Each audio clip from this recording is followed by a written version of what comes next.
Tini gaan vir ons 1 Petrus 1 vers 6 tot 12 doen. Dankie Tini.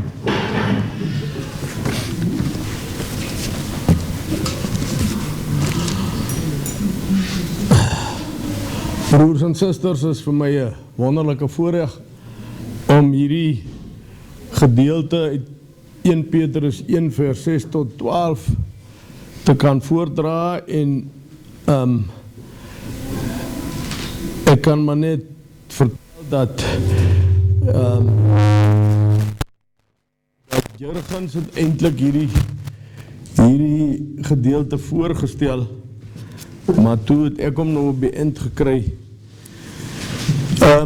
As ons kyk na die opskrif en die seëngroet wat Petrus toe hy die brief begin skryf het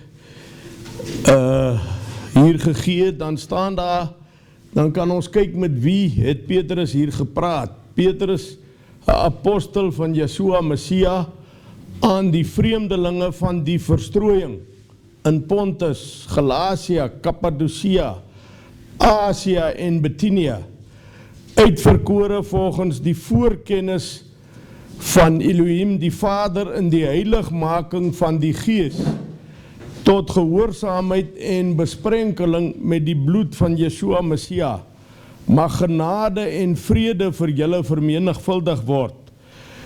Dan lees ek van vers 6 af, daarin verheug julle al word julle nou, as dit nodig is, 'n kort tydjie bedroef onder allerhande beproewinge, sodat die beproefdheid van julle geloof, wat baie kosbaarder is as goud wat vergaan, maar deur vuur gelouter word, bevind mag word tot lof en eer en heerlikheid by die openbaring van Yeshua Messia, vir wie julle, al het julle hom nie gesien nie, tog lief het, in wie julle, al sien julle hom nou nie, tog glo, die geloof wat Michael ook net nou beklemtoon het. Dit is maar net die geloof wat ons deur Vader ontvang, wat maak dat ons, al sien ons hom nie nou nie, tog glo, en julle verbly met 'n onuitspreeklike en heerlike blydskap, en die einddoel van julle geloof, die saligheid van julle siele verkry. Aangaande hierdie saligheid, het die profete wat geprofeteer het oor die genade wat vir julle bestem is, ondersoek en nagevors, en hulle het nagespeer op watter of hoedanige tyd die Gees van Messia wat in hulle was gewys het, toe hy vooruitgetuig het van die lyde wat oor Messia sou kom en die heerlikheid daarna. Aan hulle is geopenbaar dat hulle nie vir hulle self nie, maar vir ons die dinge bedien het, wat julle nou aangekondig is deur die wat die evangelie aan julle verkondig het, in die Heilige Gees wat van die hemel gestuur is, dinge waarin die engele begeerig is om in te sien.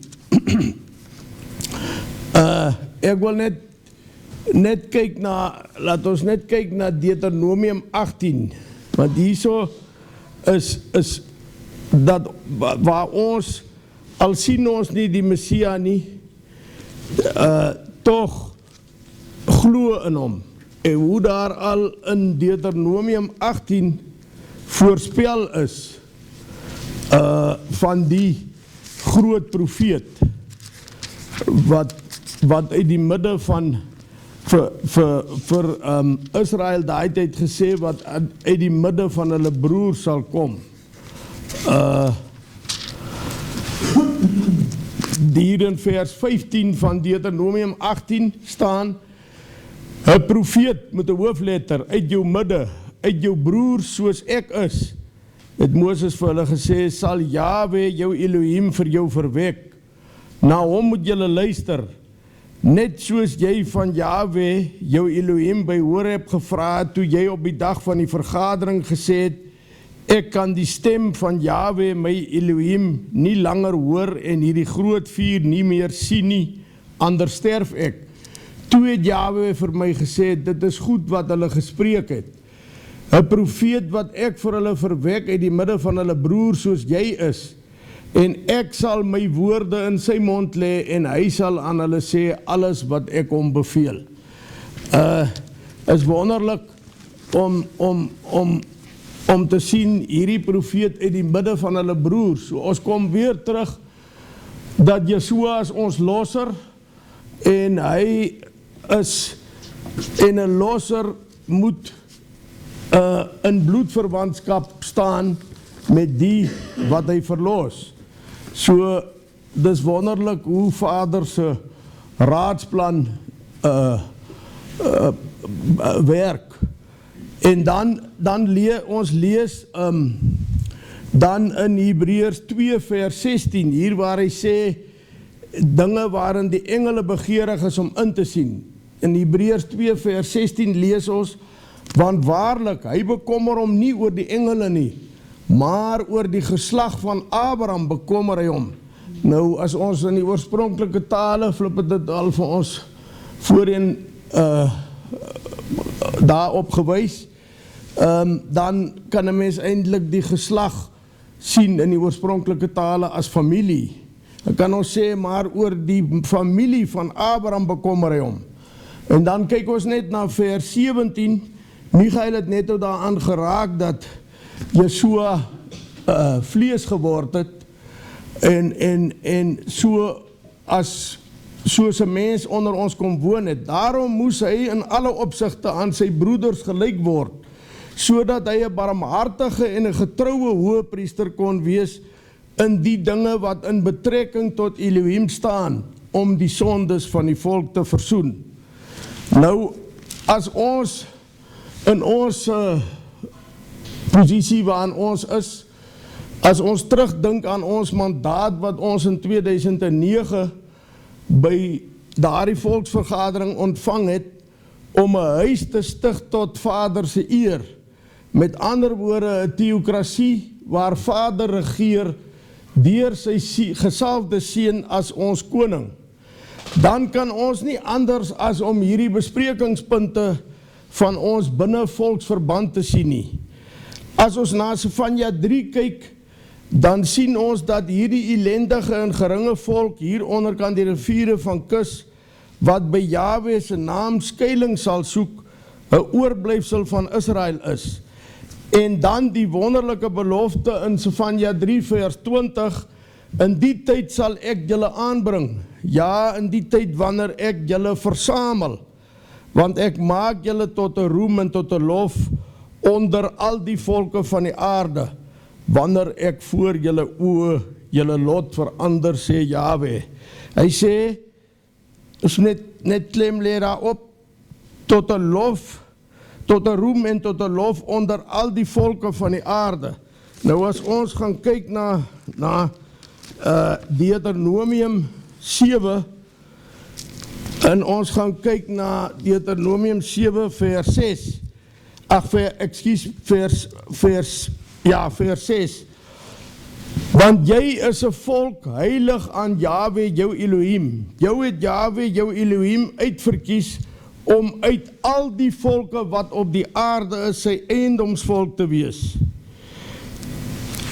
Yahweh het 'n welgevalle aan julle gehad en julle uitverkies, nie omdat julle meer was as al die ander volke nie, want julle was die geringste van al die volke.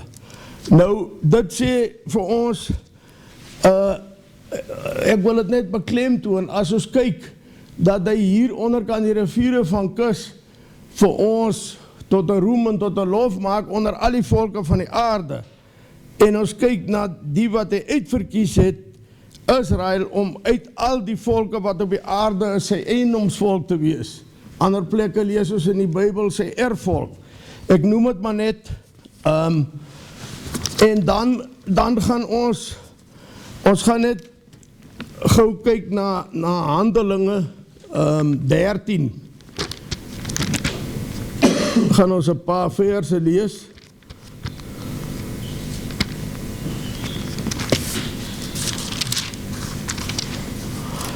net weer die bevestiging hoe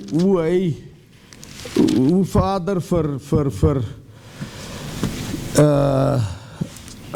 uit die geslag van Dawid uit die Messia laat kom het en ons lees hier die Elohim hier van vers 17 af, die Elohim van hierdie volk Israel het ons vaders uitverkies en die volk verhoog toe hulle bywoners in Egypteland was en met 'n hoë arm hulle daar uitgelei.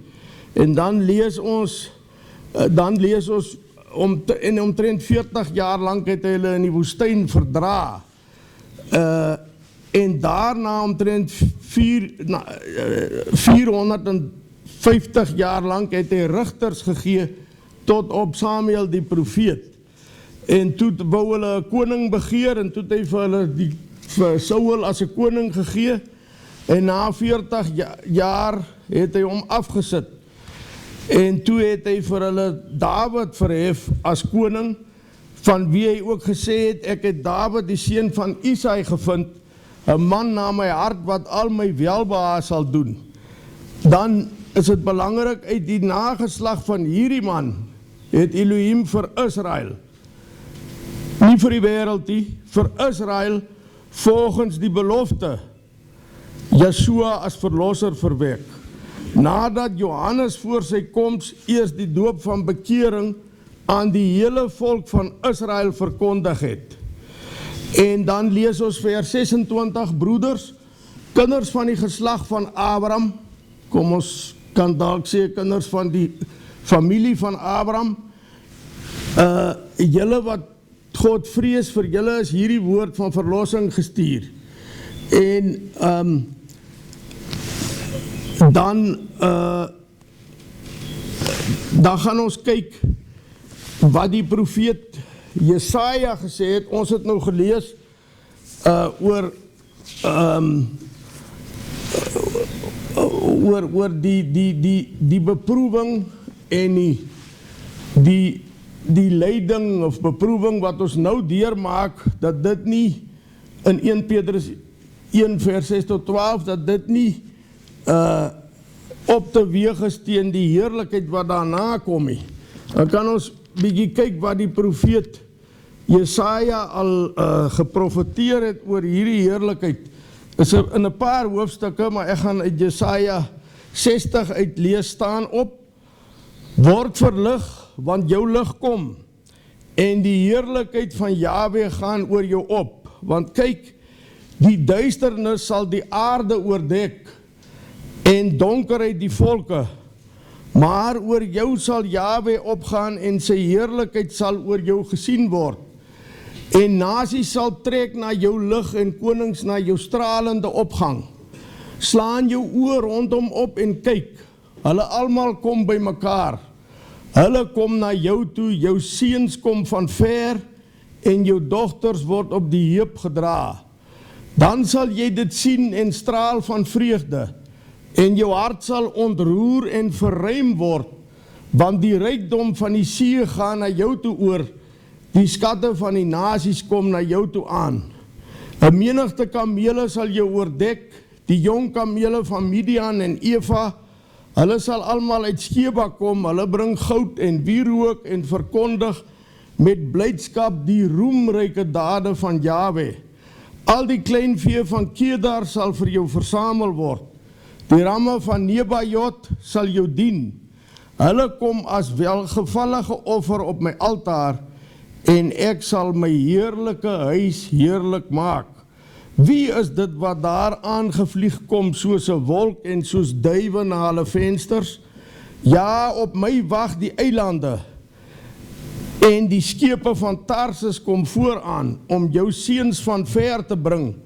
Hul silwer en hul goud is by hulle, vir die naam van Jahwe, jou Elohim, en vir die heilige van Israel, omdat hy jou heerlik gemaak het. En uitlanders sal jou mure bou, en hulle koning sal jou dien, want in my toorn het ek jou geslaan, maar in my welbehae het ek my oor jou ontferm. En jou poorte sal altyd deur oop staan. Hulle sal bedags of snags nie gesluit word nie, om na jou toe aan te bring die rykdom van die nasies en hulle konings in triomftog. Want die nasie en die koninkryk wat jou nie sal dien nie, sal ondergaan, en die nasie sal seker verwoes word. Die heerlikheid van die Libanon sal na jou toe kom, die Cypress, die plataan en die denneboom almal saam, om te versier die plek van my heiligdom, en ek sal die plek van my voete heerlik maak, en die seuns van hulle wat jou verdruk het, sal gebukkend na jou toe trek, en almal wat jou verag het, sal hulle neerbuig by jou voetsole, en hulle sal jou noem stad van Jahwe, Sion van die heilige van Israel. So nou, van Jerusalem lyk my wat hier gepraat word, in plaas dat jy verlate en gehaat is, sonder dat iemand daar deurtrek, sal ek jou maak tot 'n ewige heerlikheid, 'n vreugde van geslag tot geslag. En jy sal die melk van nasies suig en die bors van konings suig, en sal weet dat ek Jahwe jou heiland is, en jou losser, die magtige van Jakob. Vir koper bring ek goud, en vir yster bring ek silwer, en vir houtkoper en vir klippe yster. En ek sal vrede, met 'n hoofletter, as jou owerheid aanstel, en geregtigheid as jou bestuurders. Van geweld sal in jou land nie meer gehoor word nie, van geen verwoesting of verbreking in jou grondgebied nie, maar jy sal jou mure heil noem en jou poorte lof. Die son sal bedags jou lig nie meer wees nie, en as glans sal die maan vir jou geen skynsel gee nie, maar Jahwe sal vir jou wees 'n ewige lig, en jou Elohim sal jou sieraad wees. Jou son sal nie meer ondergaan nie, en jou maan nie kleiner word nie, want Jahwe sal vir jou wees 'n ewige lig, en die dae van jou treurigheid is verby. En jou volk sal almal regverdiges wees, vir ewig sal hulle die land besit, as lote deur my geplant, 'n werk van my hande tot my verheerliking. Die kleinste sal 'n geslag word, en die geringste 'n magtige nasie. Ek Jahwe sal dit op die regte tyd gou laat kom. Nou ek dink hoekom daar ons nog lees van die ander nasies is, maar soos ek het verstaan, is in die 1000-jarige vrederyk, lyk my sal daar nog van die ander nasies wees, want dan gaan die Satan mos nog gebind wees, en aan die einde van die 1000-jarige vrederyk sal hy 'n klein tydjie losgelaat word, om weer die nasies te verlei. En dan sal, as 'n mens daar in Esegiel lees, dan sal daar, die Vader sal hake in hulle kake sit, en hy gaan al hierdie klomp nasies teen sy volk laat optrek, en dan gaan hy hulle met vuur en swaal verteer. Dit lees ons in Esegiel en in Openbaring. Maar nou, om by die heerlikheid uit te kom, moet ons 'n bietjie kyk wat sê Hebreërs 12. Dit is eintlik volharding onder die beproewinge volgens die voorbeeld van Messia, om by hierdie heerlikheid uit te kom.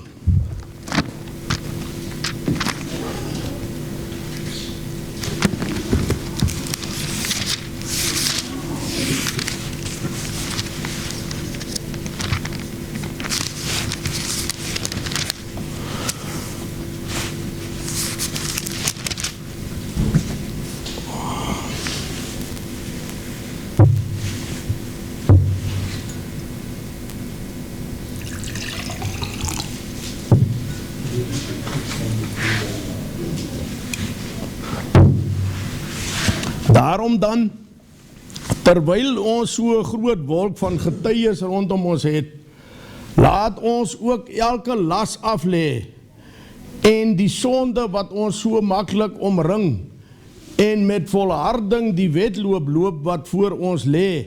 Nou hierdie wolk van getuies, dink ek is die vorige, of ek verstaan het dat dit die vorige hoofstuk is waar die verskillende so van Moses af die verskillende Bybelfigure, Gideon, Barak, Samson, Jefta, David, Samuel, hulle almal, hoe dat hulle geloof daar uitgelig word, en Abraham en almal, die oog gevestig op Yeshua, die leidsman en volëinder van die geloof, wat vir die vreugde wat hom voorgehou is, die kruis verdraai het, die skande verag het, en aan die regterkant van die troon van Elohim gaan sit het. Want julle moet ag gee op hom, wat so teespraak van die sondaars teen hom verdraai het, sodat julle in jul siele nie vermoeid word en verslap nie. Julle het nog nie ten bloede toe weerstand gebied in julle stryd teen die sonde nie. En julle het die vermaning heeltemal vergeet, wat tot julle as seun spreek. My seun, ag die tugtiging van Jahwe nie gering nie, en beswyk nie as jy deur hom bestraf word nie. Want Jahwe tugtig hom wat hy lief het, en hy kastei elke seun wat hy aanneem. As julle die tugtiging verdra, behandel Elohim julle as seuns, want watter seun is daar, wat die Vader nie tugtig nie? Maar as julle sonder tugtiging is, wat almal deelagtig geword het, dan is julle onegte kinders en nie seuns nie. Verder, ons het ons vaders na die vlees as kastyders gehad, en ons het vir hulle ontzag gehad. Moet ons nie veel meer aan die Vader van die geeste onderworpe wees en lewe nie? Want hulle het ons wel 'n kort tydjie na hulle beste wete getugtig, maar hy tot ons beswil, sodat ons sy heiligheid kan deelagtig word. Nou lyk elke tugtiging, of dit op die oomblik nie 'n saak van blydskap is nie, maar van droefheid. Later lewer dit egter 'n vredevolle vrug van geregtigheid vir die wat daardeur geoefen is. Daarom, rig die slap hande en die verlamde knieë weer op, en maak reguit paaie vir julle voete, sodat wat krepel is nie uit lid raak nie, maar liewer gesond gemaak word. Jaag die vrede na met almal, en die heiligmaking waarsonder niemand die meester sal sien nie. En pas op dat niemand in die genade van Elohim veragter nie, dat geen wortel van bitterheid opskiet en onrus verwek en baie hierdeur besoedel word nie. Ek wil hierdie versie weer lees, en pas op dat niemand in die genade van Elohim veragter nie, dat geen wortel van bitterheid opskiet en onrus verwek en baie hierdeur besoedel word nie. Laat niemand 'n hoereerder wees nie, of 'n onheilige soos Esau, wat vir een spysgereg sy eersgeboorte reg verkoop het. Want julle weet, dat hy, toe hy ook later die seun wou beerwe, verwerp is, want hy het geen geleentheid vir berou gevind nie, al het hy dit met trane vurig begeer. Want julle het nie gekom by 'n tasbare berg nie, en 'n brandende vuur en donkerheid en duisternis en storm en bassein geklank en die geluid van woorde waarby die hoorders gesmeek het, dat hulle geen woord meer sou toegevoeg word nie. Want hulle kon die gebod nie verdra nie. Selfs as 'n dier die berg aanraak, moet dit gestenig word of met 'n pyl neergeskiet word. En Moses, so vreeslik was die gesig, het gesê, ek is verskrik en ek sidder. Maar julle het gekom by die berg Sion en die stad van die lewende Elohim, die hemelse Jerusalem en 10.000 engele, by die feestelike vergadering en die gemeente van eersgeborenes, wat in die hemele opgeskrywe is, en by Elohim, die regter van almal, en by die geeste van die volmaakte regverdiges, en by Yeshua, die middelaar van die Nuwe Testament, en die bloed van die besprenkeling, wat van beter dinge spreek as van Abel. Pas op, dat julle hom wat spreek nie afwys nie, want as hulle nie ontvlug het nie, wat hom afgewys het, toe hy op aarde 'n goddelike waarskuwing gegee het, veel minder ons, wat ons van hom afkeer, nou dat hy uit die hemele spreek. Toe het sy stem die aarde geskit, maar nou het hy beloof en gesê, nog eenmaal, laat ek nie alleen die aarde nie, maar ook die hemel bewe. En hierdie woord, nog eenmaal, wys duidelik op die verandering van die wankelbare dinge as geskape dinge, sodat die onwankelbare kan bly. Daarom, omdat ons 'n onwankelbare koninkryk ontvang, laat ons dankbaar wees en so Elohim welbehaaglik dien met eerbied en vrees, want ons Elohim is 'n verterende vuur. Dankie.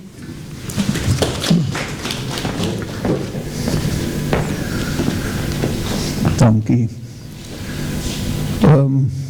Dit is vir my 'n absolute voorreg om hierdie naweek hier te kan wees. Vir my moet daar lewe wees.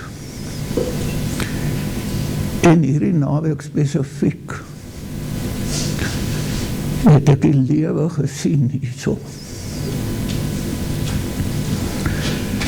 En ek wil net iets met julle deel wat Michael, wat jy gesê het vanmôre, Tini, wat jy ook gesê het. En dit is 'n baie, baie belangrike ding vir my persoonlik. Want ek het 'n stryd gehad. Hoe om te hanteer,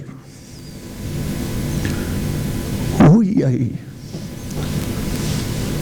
jou volksgenote moet hanteer. En Michael, ek is net soos jy, ek sê ook, hoe kan hy ou so onnozel wees, kan hy nie sien wat jy moet sien nie. En in my gebedslewe, ek het op 'n punt gekom waar ek vir Vader gevra het, hoe bid ek? Daar is volksgenote wat teen my is. Daar is volksgenote wat vir my is. As ek bid, hoe bid ek? Hoe weet ek, vir wie moet ek bid en vir wie moet ek nie bid nie? En ek dank Vader,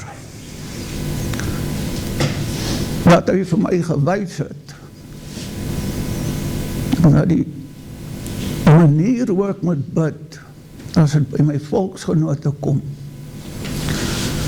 is het om te bid vir dies.